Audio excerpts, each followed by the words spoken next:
నేలపై పారే ప్రతి పాచిక నీదే.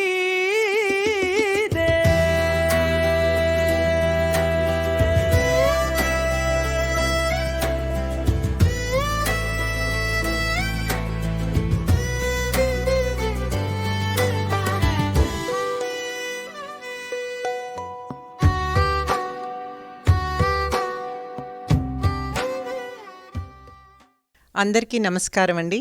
నేను ఉమాభారతి. వైకుంఠపాళి 3వ భాగం.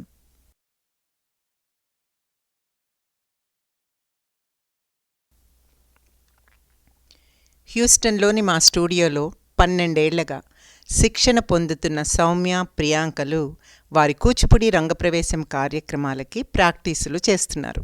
వారి కుటుంబాలు కూడా కళల పట్ల, పద్ధతుల పట్ల గౌరవంగా మసులుకుంటారు. 2 వారాల పాటు ఇండియా నుండి వచ్చిన వాద్య బృందంతో రిహార్సల్స్ నిర్విఘ్నంగా జరిగాయి. శిష్యురాళ్ళని చక్కగా తీర్చిదిద్దినందుకు నన్ను, క్రమశిక్షణతో శిక్షణ సాగిస్తున్నందుకు శిష్యురాళ్ళని అభినందించారు మా వాద్య బృందం కళాకారులు. వారం రోజుల తేడాతో జరగనున్న ఆ కార్యక్రమాల ఆహ్వాన పత్రికలని బేపోర్ట్ స్టూడియోలో వాళ్ళందరికీ పంచుతూ రంగప్రవేశం యొక్క సాంప్రదాయం గురించి ప్రస్తావించాను. ఇంతలో 15 ఏళ్ల కుసుమ్ ముఖ పుస్తకంలో నేను పెట్టిన పోస్ట్ గురించి అడిగింది. మేడం, మీ బ్రదర్కి హ్యాపీ బర్త్డే అని చెబుతూ మీరు పెట్టిన ఫోటోలు చాలా బాగున్నాయి. ఆయన సినిమా యాక్టర్, నిర్మాత కూడానా అని అడిగింది. మిగతా కొందరు మేము చూశాము అంటూ ప్రశ్నల వర్షం కురిపించారు. నాకు నవ్వొచ్చింది. నా తమ్ముడి గురించి తెలుసుకోవాలా నీవు కుసుమ్? సరే. అతని పేరు నాగేంద్ర ప్రసాద్. బీకామ్ చదివాడు. కాలేజీ బాడీ బిల్డర్ టైటిల్ సాధించాడు. కరాటేలో black belt. Formula race cars, buggies నిర్మించేవాడు. ఇంట్లో తెలియకుండా మెద్రాస్ కార్ రేసెస్లో కూడా పాల్గొనేవాడు అనగానే పక్కున నవ్వింది మరో స్టూడెంట్ నీలా. అందరం ఆ అమ్మాయి వంక చూశాము. సారీ, మా అన్నయ్య కూడా ఇలాగే మాకు తెలియకుండా మౌంటైన్ క్లైంబింగ్ వెళ్తుంటాడు. ఎప్పటికో తెలుసుకొని మా అమ్మ గొడవ చేస్తుంది. అది జ్ఞాపకం వచ్చి నవ్వాను. మీరు చెప్పండి అంది నీల. నవ్వుతూ క్షణమాగి మళ్ళీ ప్రసాద్ గురించి చెప్పసాగాను. హైదరాబాద్లో మొట్టమొదటి హై బ్యాండ్ యుమాటిక్ స్టూడియో స్థాపించి రాష్ట్రంలోనే టాప్ ఎడిటింగ్ రికార్డింగ్ సంస్థగా తీర్చిదిద్దాడు ప్రసాద్. మొట్టమొదటి పౌరాణిక సీరియల్ భోజరాజు కథలు నిర్మాతగా పాపులర్ అయ్యాడు. నటుడుగా, నిర్మాతగా, ఎడిటర్గా మరెన్నో సీరియల్స్, టెలిఫిల్మ్స్, అసలే పెళ్ళైన వాడిని అన్న సినిమా కూడా నిర్మించాడు మా బాబు. సర్పయాగం, శశిరేఖా శపథం, సమ్మక్క సారక్క వంటి హిట్ మూవీసే కాక ఎన్నో పౌరాణికాల్లో నటించాడు. ఉత్తమ నటుడుగా, విలన్గా ఫిల్మ్ కౌన్సిల్ అవార్డులు అందుకున్నాడు. తన సొంత థ్రిల్లర్ సీరియల్కి బంగారు నంది గెలుచుకున్నాడు. మణిశంకర్ వంటి మేటి దర్శకుడు, పాపులర్ హీరోయిన్ సౌందర్యకి మొదటి చిత్రాల అవకాశాలు మా తమ్ముడు నిర్మించిన చిత్రాలే. ఇక ప్రస్తుతం రియల్ ఎస్టేట్ వ్యాపారంలో ఉన్నాడు అంటూ ముగించాను. అందరూ చాలా ఆసక్తిగా విన్నారు. అయితే మీరే కాక మీ ఫ్యామిలీలో ఇతర ఆర్టిస్ట్ కూడా ఉన్నారన్నమాట అంది మియా.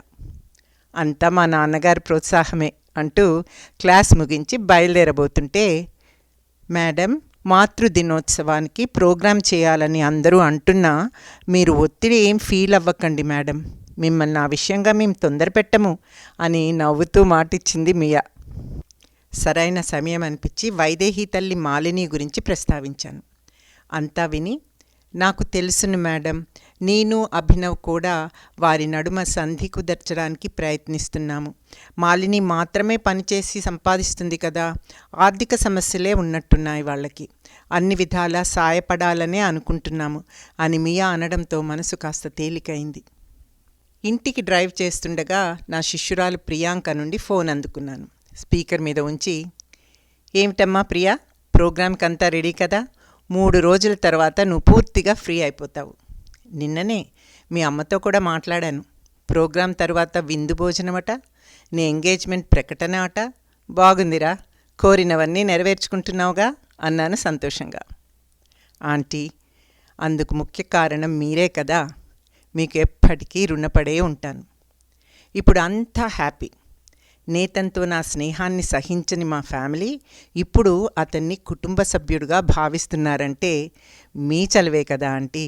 అందుకే రేపు సాయంత్రం మీ గౌరవార్థం మేము ఏర్పాటు చేసిన విందుకి మీరు కుటుంబ సమేతంగా తప్పకుండా రావాలి అంది ప్రియాంక.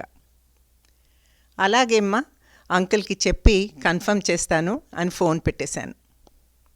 డ్రైవ్ చేస్తూ ప్రియాంక గురించే తలుచుకున్నాను. 7 ఏళ్లప్పుడు నా వద్ద డాన్స్ నేర్చుకునేందుకు వచ్చింది. అమ్మాయి తెలివైనదే, ఒకంత మొండిది కూడా. పెద్దల ఆంక్షలకి ఒక్కోమారు వాళ్ళు కూడా వివరణ ఇవ్వలేని ప్రశ్నలు వేస్తుంది, ఎదురు చెప్తుంది, స్వతంత్రత కోరుకుంటుంది, నిర్మోహమాటంగా మాట్లాడుతుంది. ఆమె తల్లిదండ్రులు తమ 2 పిల్లల్ని క్రమశిక్షణతో పెంచారు. చదువుల్లో, ఆటల్లో, పెళ్లిళ్ల విషయాల్లో తమ సూచనలు పాటించాలని ఆకాంక్షించారు.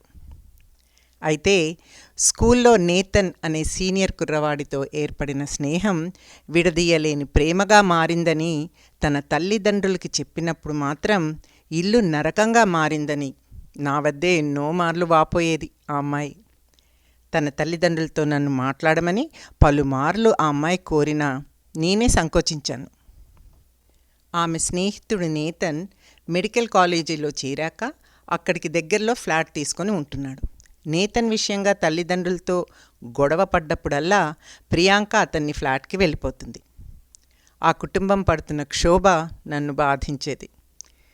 ఎట్టకేలకు ప్రియాంక తల్లిదండ్రులే స్వయంగా నన్ను జోక్యం చేసుకోమని, కూతురికి బుద్ధి చెప్పమని, తమ తరఫున మాట్లాడి కూతుర్ని బెదిరించమని కూడా సూచించారు. నేనే వారికి నచ్చజెప్పాలని ప్రయత్నించాను.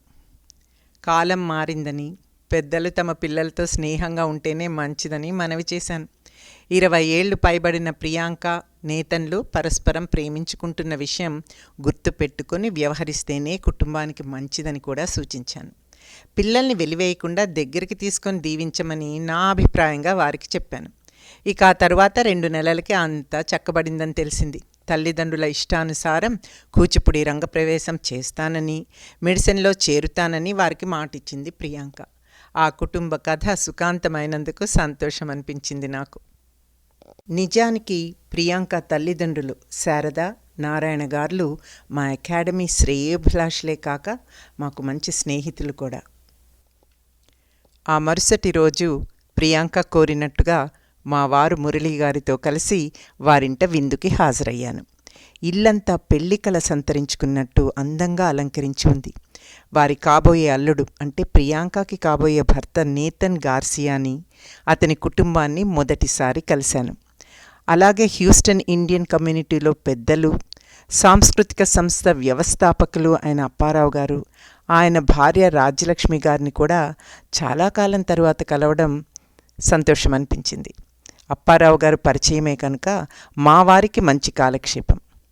ఆత్మీయ వాతావరణంలో, అతిథుల సమక్షంలో నాకు మర్యాదలు చేసి వద్దని వారించిన ప్రియాంక, నేతన్ల చేత పాద నమస్కారం చేయించి వారి చేత బహుమానాలు ఇప్పించారు శారదా, నారాయణ దంపతులు.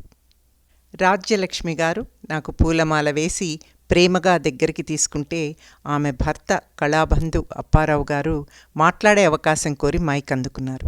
నా వంక చూస్తూ, నృత్య కళారంగంలో ఉమాభారతికి ఉన్న పేరు ప్రఖ్యాతులు, 25 ఏళ్లగా నృత్యంలో ఆమె చేస్తున్న కృషి, చేపట్టే సాంస్కృతిక కార్యక్రమాలు, గురువుగా యువతపై ఆమె ప్రభావం కొనియాడదగినవి. 25 ఏళ్ల క్రితం నాటి విషయం చెప్పాలంటే, ఉమా హ్యూస్టన్ వచ్చినప్పుడు నేను ఇండియా సాంస్కృతిక సంఘం ప్రెసిడెంట్గా కార్యక్రమాలు నిర్వహించేవాడిని.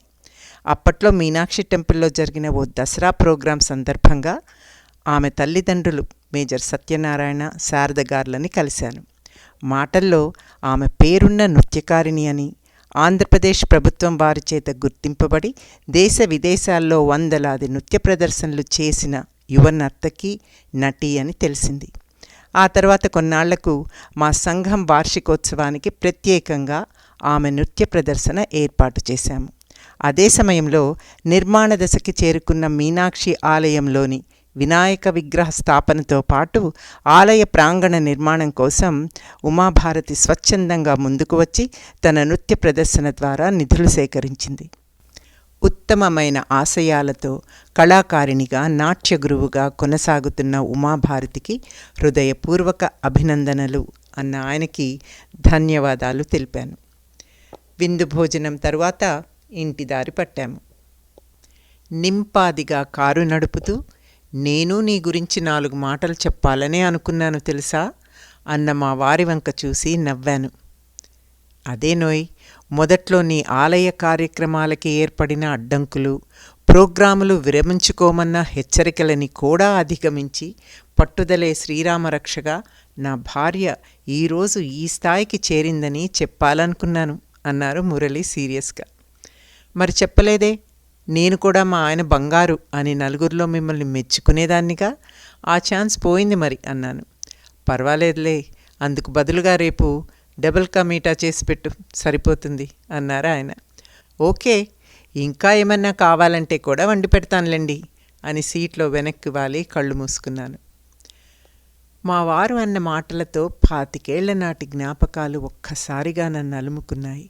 ఊహ తెలిసినప్పటి నుండి నృత్యరంగంలో సాగించిన కృషికి దేశ విదేశాల్లో గుర్తింపు పొందిన నాకు హ్యూస్టన్లో అడుగిడినప్పుడు ఇక్కడి కళారంగంలోని పెద్దల నిరాదరణ, వైఖరి అస్సలు అర్థం కాలేదు. కానైతే మా నాన్నగారి సలహా మేరకు ధైర్యంగా ముందుకు సాగి నిర్మాణ దశలో ఉన్న ఆలయాలకి నృత్య ప్రదర్శనల ద్వారా నిధులు సేకరించడాన్ని అందరూ హర్షించారు. ఏడాదిలోపే అర్చన ఫైన్ ఆర్ట్స్ అకాడమీ స్థాపించి నృత్య శిక్షణనిచ్చేందుకు సంసిద్ధమయ్యాను అని అనుకుంటూ లేచి కూర్చొని బ్యాగ్ నుండి మంచినీళ్ళ బాటిల్ అందుకున్నాను. వైకుంఠపాళిపై పారే ప్రతిపాచిక నీదే,